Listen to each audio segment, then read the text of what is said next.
Okay, with Ivan Alejandro Rivero, She Loves Her John is the short film played at the Romance and Relationships Film Festival. You are the director of the film. So I guess Gordon Williams is the producer writer. Did he come to you about this project? Yeah, actually, yeah. I that was my first time meeting him as well.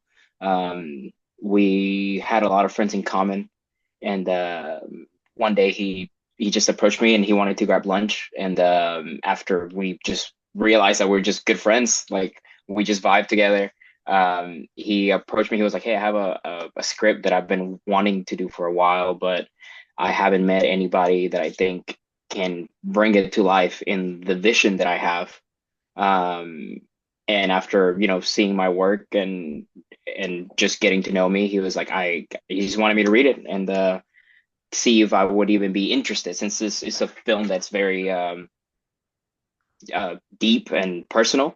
Um, Personal for him? he well, in the sense of like it's a very emotional film, and that is not like your common like drama or your common Gotcha. Well, there's a relationship film. twist, I guess, right? Like we're like expecting one thing and then something else occurs, I guess.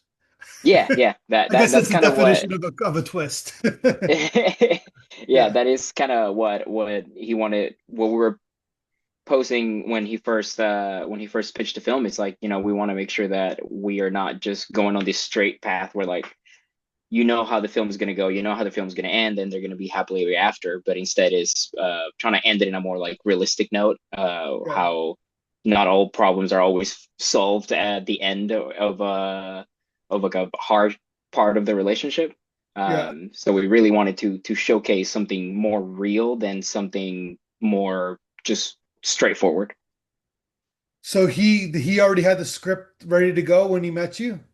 Yeah, he actually he had his final version of the script about, I think he's been holding on to that script for a couple of years before we met. He was just waiting for somebody that he could work together that could bring that to the screen. So how was the relationship? So basically you obviously it's a couple locations, obviously a couple like the main actress star. So how was the like kind of like the production of setting it all up? Did he have a certain amount of money that he wanted to spend? Like how was the setup? Yeah, he definitely had a budget in mind. He told me to not really worry about that. He wanted to do his producer side and wanted me to just focus on directing. Yeah. Um, so as far as budget, I know there's a number. I never really knew. He made everything so accessible and it felt so easy to work with him. Yeah. Um, and of course, I mean, I come from making super low budget shorts and super low budget everything. My wife and I have been working together for a couple of years, and we're just try to do the most that we can with the least that we can. So we still brought that mentality into She Loves Her John, um, to make sure that we're not like overspending or getting things that we didn't need. But he definitely was able to facilitate a good budget, especially for the location. I think that was probably the biggest thing in the list of the budget. Do you guys live in like Beaumont, Texas area? Is that where you guys Yes, live? sir. Yes, sir. Okay, so where is that exactly on the Texas map? So if you go to Houston, everybody knows where Houston is. Sure. We're an hour and a half away southeast. So we're like right above Port Arthur. Is that the Um, suburbs of Houston or too far away? Like the people work no, in. that's too far away. This is where all the plant workers, all the people that work at plants live, pretty So it's much. like a blue collar town kind of Yes, thing? sir. Yep. Gotcha. And that's where you grew up? No, sir. No, I'm actually from Venezuela. I've been living in Bowman for like 10 years. Okay. 10, yes, sir. And so I'm assuming you're in your 20s, so you kind of like so you've spent some important years there. So tell Yeah. me about the industry in that area, like the film industry, the film community in that area. Beaumont has a very small film industry, but we're very close. There's probably about 4 to 5 other people who are like truly making a living with film and commercial work here. Um, so a lot of people just kind of like me included, we go to work in Houston most of the time when we do get jobs. I direct, but I also do some, I help other production companies in Houston on the side. A lot of friends of mine, and a lot of the work truly comes from Houston. Beaumont doesn't have that much Yeah. going on when it comes to aside short films and music videos that are very, very small and locally made. Yeah. There's no big production. There's nobody truly, you know, we're just making a living. So what's your goal as a filmmaker? What do you aspire to be? Oh, I want to direct a feature right now. That's my goal. Direct a feature or honestly do some sort of documentary work. That's what I'm working on right now. Um, I just want to tell stories. I've always been a storyteller and I love telling stories, and I find that film is the my favorite medium to tell stories. Gotcha. And you've done how many, like you've done more than a few music videos to date? Music videos, yeah. I've done I think my wife and I have been working together for a while now, and I think since we started doing that, we've done about at least five, Yeah. six. That's one of those areas where you could obviously a lot of big directors come from music videos because you can kind of like create and kind of like do experimental work and kind of find Oh your yeah. find your find your essence, I guess. Yes, it's really fun to explore. How can we tell a story in a very well, for sure serving the purpose of the song, but how can we Sure. tell a story in an abstract way that's Yeah. interesting so we can be engaged for, those 2 to 3 minutes. Yeah. It's always fun. Yeah. So then in terms of this film, the lead actress is obviously key to your film. She's like in every scene and minus some cutaways, but uh but she's like obviously a lot of close-ups, a lot of like the first half of the film is she's all by herself, right? Talking to the camera. So tell me about Yeah. finding her. Like is obviously important cog in the wheel of making the film. Yeah. No, she was great. Fine. That was the thing that I was the most worried about when we started doing the film, and that's something I Yeah. brought up to Gordon early on. I was like, I love this film. I'm definitely interested. I really want to do it, but I'm worried that we might not be able to find, especially locally, somebody that can bring all these emotions to screen because we're not Yeah. talking about hysterically crying. We're not talking about, like overacting. We're talking about very subtle things. And finding somebody that understands those emotions. And so when we found her, we ran auditions, and I think we had about probably 7, 8 women apply and or audition. And the moment she walked in with a level of confidence, and like almost immediately portraying that character. She's a very already naturally assertive person. Yeah. So from the get-go, I was like, okay, she already has something that she already has kind of is embodying this character. And then from there was just kind of branching and finding together who really was Rosa, which is something that was so easy to craft together. She already had an idea after she Yeah. read the script, and she was almost 90% of the way there.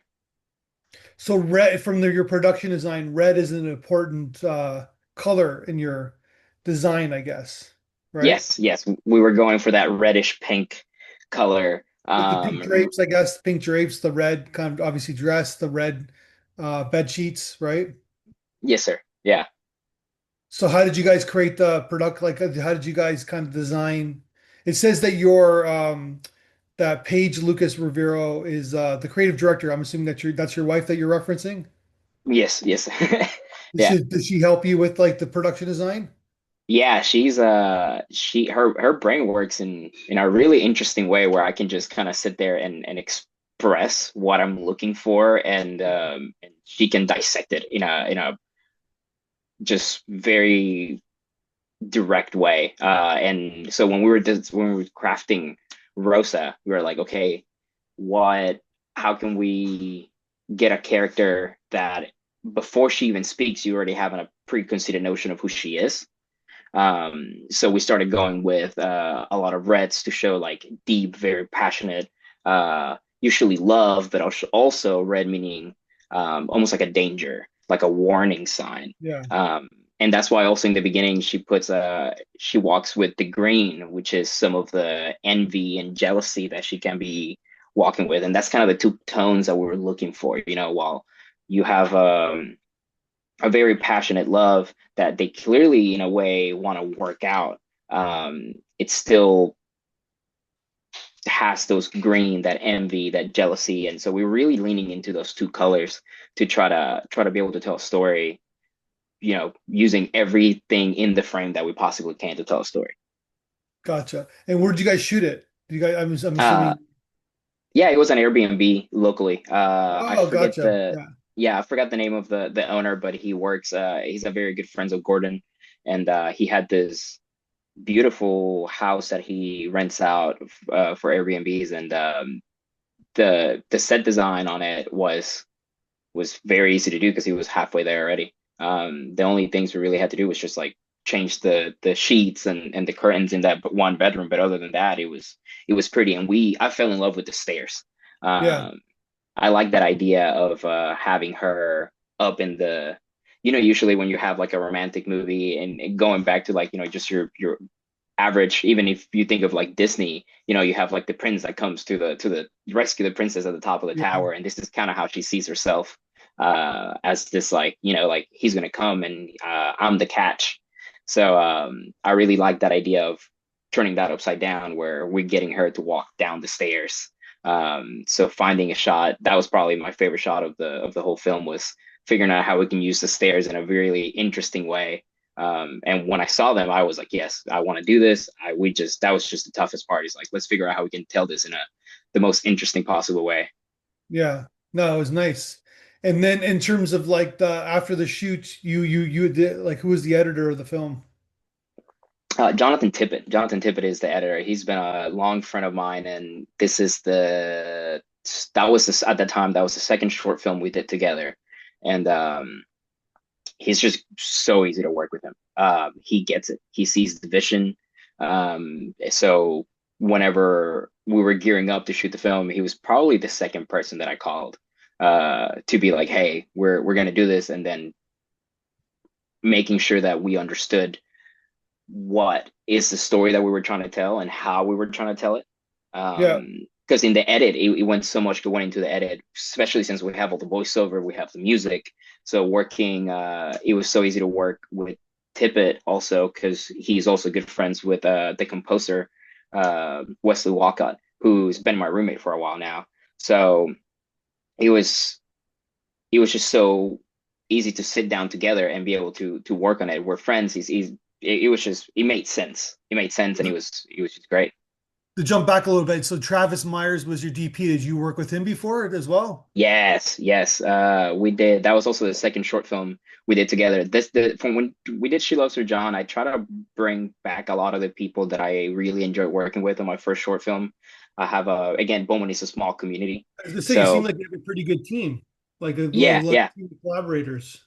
Yeah, no, Bowman is small enough that, and I'm the type of person that if I find somebody that I really like and I think we work well together, I try to keep him close. So that was a no-brainer. And Travis is a genius. When I told Travis, especially, that I wanted to not go the normal route as far as lighting, and I wanted to really push those reds and the greens, Yeah, he had a blast, and we had a great time creating a lighting space around a feeling more than lighting for just for lighting to make sure that it made sense. yeah. And you guys are all in the same, live in the same area. Uh, close-ish. Yeah, Travis lives but I in, mean, like in the same kind of like Houston yeah. outskirts Oh area. yeah. Oh yeah. Yeah. We're all local. That's pretty cool. That you got this pretty cool like team of collaborators, so you guys can just kind of find a project and jump on it and kind of all work together.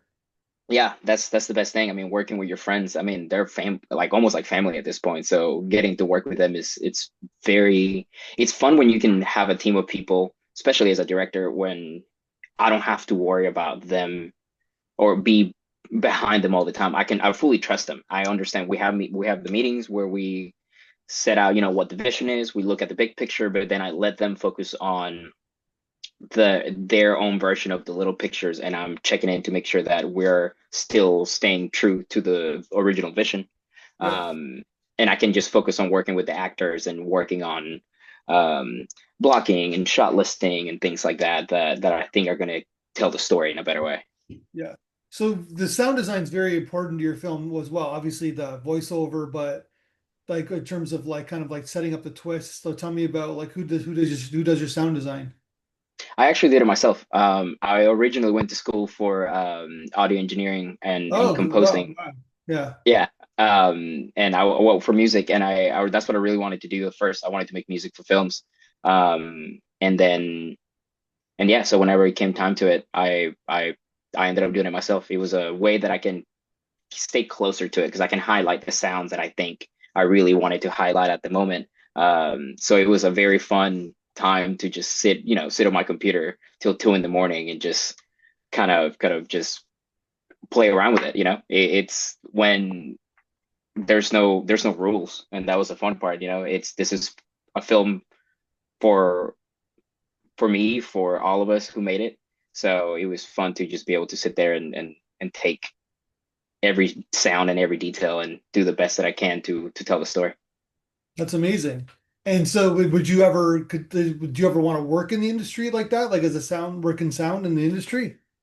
No, no, not really. No? Actually, in the next film that the next film that we just did, I had another guy named Matt Rowe, and he's also local, and he's great, great work. He did a great job. So I'll probably be working with him from now on. It was more of a necessity, Gotcha. than anything, but as I respect that art. I respect that art too much to lie to myself and say that I am really good at it.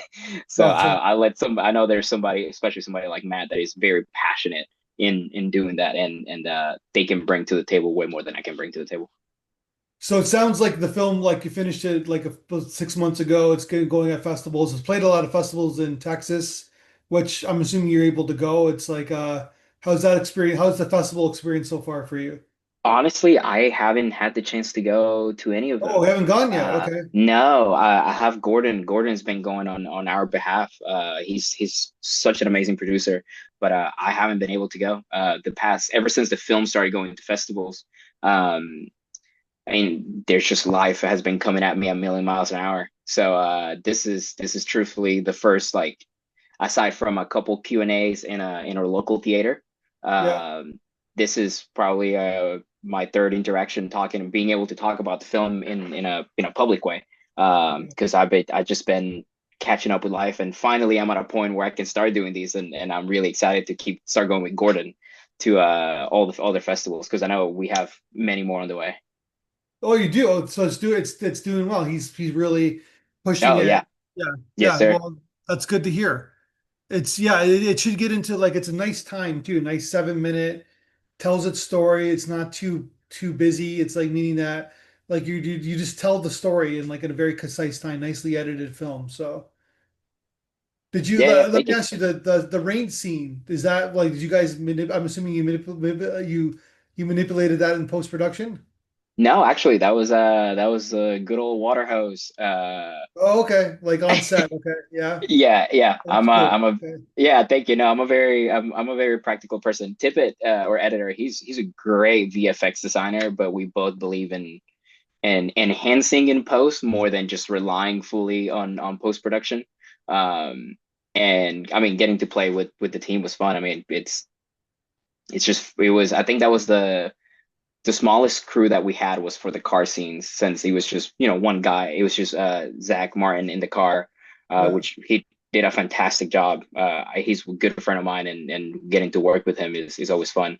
But being able, it's just probably, I think it was just Travis, Kenneth Dupuis, which is he's our gaffer, another local amazing guy to work with, and Paige and Gordon and the actor. So we just sat there and it was just like playing.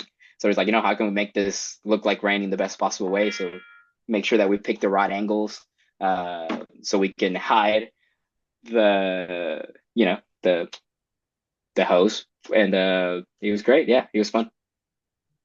Great. So then now it's like on the festival circuit. So what are you doing now? You're working on another short or what's the plan? Uh, so right after I did She Loves Her John, I hopped on another short from a producer that reached out to me, Rudder Brooks. So that one's we finished that one as She Loves Her John was starting to go into festivals. And but currently, I'm trying to work on a documentary, something more fun, something different. I really wanted to take a break from narrative work. It's very intense. It's a very long process. Yeah. Even on the short end of it, even 7 minutes. The film that we did after that was it's called Apple Pie, and that one is 20 minutes long. So it was even more work. And I love the work. It's so fun to be. I mean, it's just play. I don't even like to call it work. We're just playing all the time. Yeah. But I wanted to take a break and do something a little bit more small scale, something that I can. It's my wife and I can just kind of boots on the ground and tell a story. So we're working currently on a documentary and I'm Oh, really excited cool. for that. Yeah. And then obviously, like you said at the beginning, is the goal is to work on it to make a feature film, right? Yes, sir. Yeah. You have an idea? I have a couple. I'm exploring them right now, and it's been a fun process. Now that I have more time to sit there Yeah. and really, I don't just dream. Figuring out Yeah. what is the dream and trying to what is the reality that we can make happen and what is the wildest thing that we can do that it's interesting but at the end trying to make sure I keep it grounded. I like to tell very very honest and personal stories, um and making sure that whatever is the story that we go with is a very it's something like that, something that can just make you feel connected to the character. Gotcha. Well, congratulations on the film. Congratulations on everything. And I wish you the best. And hopefully we'll talk again soon when you make your next film. Thank you so much. Yeah, thank you for Keep in having touch. me. I really appreciate it. Keep in touch. I want to see the documentary. Yes, sir. All right. Take Talk care. soon.